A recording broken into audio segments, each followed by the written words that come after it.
Mavis. Mavis is a diesel engine belonging to the Farquhar Quarry Company. They bought her to shunt trucks in their sidings. She is black and has 6 wheels. These, like Toby's, are hidden by side plates. Mavis is young and full of her own ideas. She is sure they are better than anybody else's. She loves rearranging things and put Toby's trucks in different places every day. This made Toby cross. "Trucks," he grumbled, "should be where you want them when you want them." "Fudge!" said Mavis, and flounced away. At last, Toby lost patience. "I can't waste time playing hunt the trucks with you," he snapped. "Take them yourself." Mavis was delighted.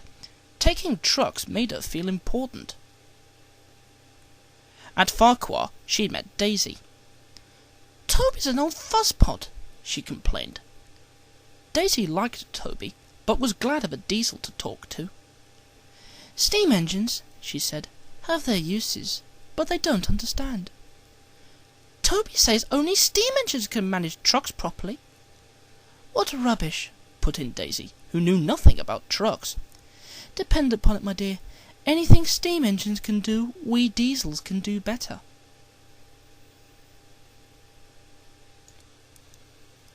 Toby's line crosses the main road behind Farquhar Station, and for a short way follows a farm lane.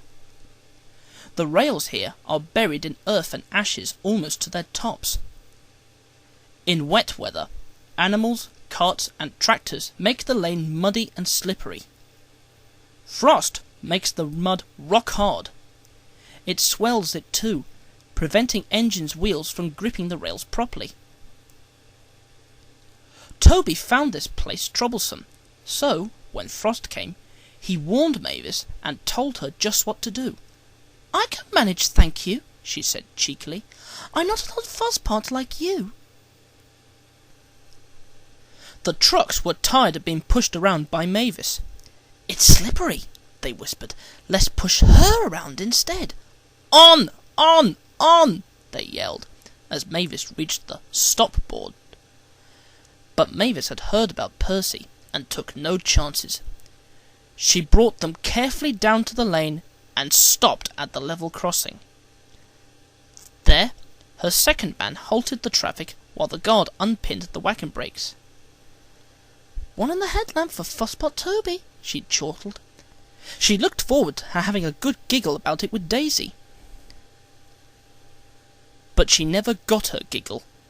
She was so sure she was right that she'd stopped in the wrong place.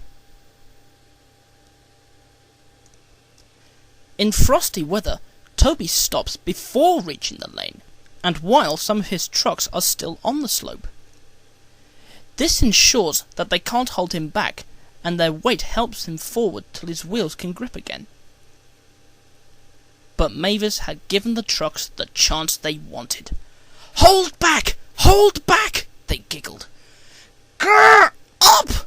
ordered Mavis. The trucks just laughed and her wheels spun helplessly. She tried backing, but the same thing happened. They sanded the rails and tried to dig away the frozen mud, but only broke the spade. Cars and lorries tooted impatiently. "Grrr! Ah!" wailed Mavis in helpless fury.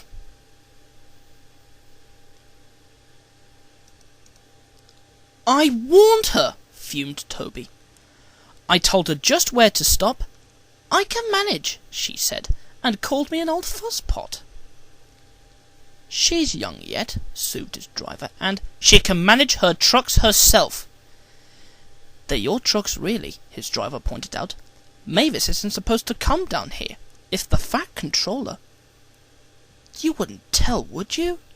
"Of course not." "Well then."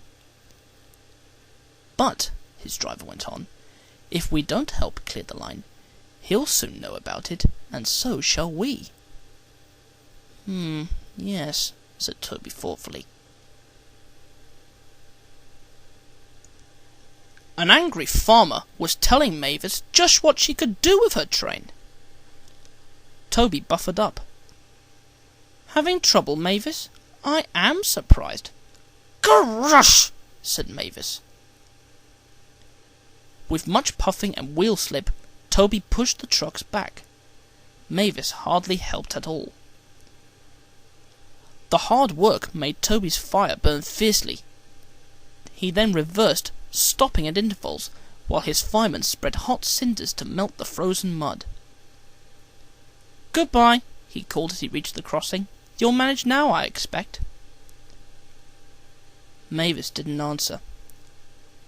She took the trucks to the sheds and scuttled home as quickly as she could.